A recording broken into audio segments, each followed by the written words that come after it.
రామారావు గారు, సో మీ real life incident ని, స్టోరీని ఇలా ఒక మూవీగా చేద్దాం అని చెప్పి తండేల్ మూవీ టీం మీ దగ్గరకు వచ్చినప్పుడు వాళ్ళు ఎలాంటి ఇన్పుట్స్ తీసుకున్నారు మీ నుంచి? అంటే ఏ రకంగా తీయాలనుకుంటున్నారు అంతా ఎక్స్ప్లెయిన్ చేశారా మీకు వాళ్ళు? చెప్పారు. అంటే 22 మంది ఉన్నారు కదా, 22 మంది స్టోరీ రాదని ముందే చెప్పారు. ఓకే, అది మెయిన్ తండ్రిలు ఎవరైతే వాళ్ళ కథ అదే మన కథ అని చెప్పారు. మళ్ళీ 22 మంది స్టోరీ పెడితే చాలా ఇక్కడ ఈ తండ్రిలో 4 సినిమాలను పట్టావు అంతే కదా.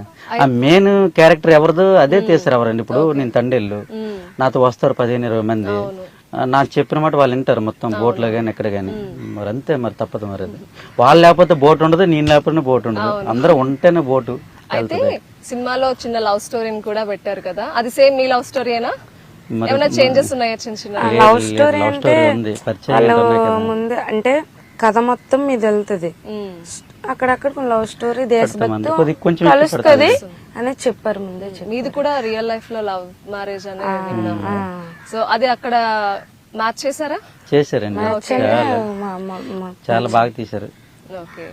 అండ్ మీ పాప పేరు బుజ్జితల్లి అని మీరు పిలుచుకునే వాళ్ళు. అదే పాటని మూవీలో పెట్టేసరికి కూడా మనకు ఒక స్పెషల్ ఫీలింగ్ ఉంటుంది కదా. సో మూవీ చూసినప్పుడు గానీ, ఆ సాంగ్ విన్నప్పుడు గానీ ఎలా అనిపిస్తుంది మీకు? అసలు సినిమా నిండి అసలు సినిమా ఎందుకు అయిపోయింది అనుకోండి, నీకు ఉంటే బాగుంది అనిపించింది. నిజంగా చాలా ఇంకుంటే ఇంకొక అరగంట ఉన్నా బాగుంది అనిపించింది, నాకు చూడాలనిపించింది. చాలా ఎమోషనల్ అయిపోయింది. అవును, ఇద్దరు కూడా ఏడ్చేశారు. సో అంత స్పెషల్ అని చూసే మాకు కూడా అనిపించింది.